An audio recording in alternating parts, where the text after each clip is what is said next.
मांग वही है। जिस तरीके से आपको डिटेन किया गया, यहाँ पर लाया गया, राहुल गांधी भी यही है, पूरा विपक्ष यहाँ है, क्या प्रतिक्रिया? देखिए, जो मांग छात्रों की है, सरकार को छात्रों की मांग माननी चाहिए।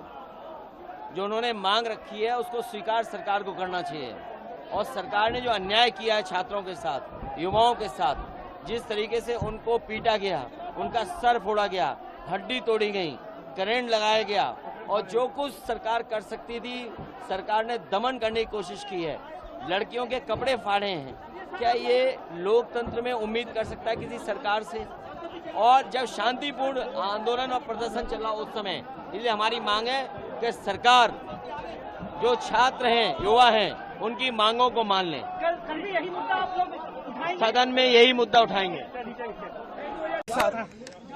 जो हमारे बच्चे, हमारे युवा हैं, हमारे देश के भविष्य हैं, उनकी बात सुनने में क्या हर्ज थी? वो एक जेन्युइन इशू को लेके प्रोटेस्ट कर रहे हैं। वो जो उनके साथ हो रहा है वो उसका दुख लेकर, गुस्सा लेकर प्रोटेस्ट कर रहे हैं। तो जो उनके रिप्रेजेंटेटिव्स हैं, हम सारे, हमारी जिम्मेदारी बनती है कि उनकी आवाज हम ऊंची करें और उनकी आवाज हम बुलंद करें और उनके सपोर्ट में हम खड़े हैं, क्योंकि उनके साथ जो कल हुआ वो एकदम गलत हुआ। ये एक लोकतंत्र है, it's a democracy. In a democracy, right to protest, it's a fundamental right. Nobody has the right to protest.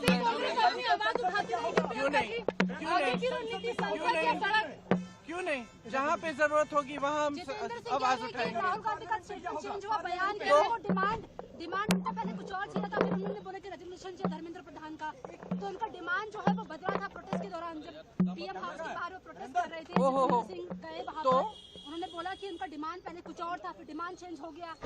हमारे डिमांड बहुत स्पष्ट है और हम शुरू से ही डिमांड कर रहे हैं। जो एजुकेशन सिस्टम एकदम ब्रोकन है उसको हमें दुरुस्त करना है, उस सिस्टम को ठीक करना है। उसके लिए आप डिस्कशन करो। आप धर्मेंद्र प्रधान,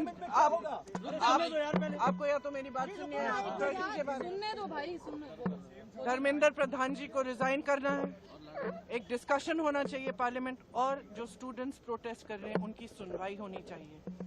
हम कहते हैं, हम पार्लियामेंट में हम क्या कर रहे हैं? कौन सी बिल आ रही है?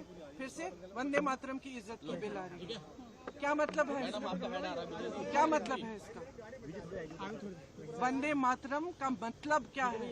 अपनी मातृभूमि के लिए, अपनी मातृभूमि की इज्जत। तो ये क्या है? हमारी मातृभूमि लोकतंत्र है। ये बच्चे कौन है? इन्होंने तो डाला है हमें संसद में, इन्हीं के तो वोट से हम पहुंचे हैं संसद में। संसद उनका है, लोकतंत्र उनका है, देश उनका है। आप उनके बारे में नहीं सोच रहे हो?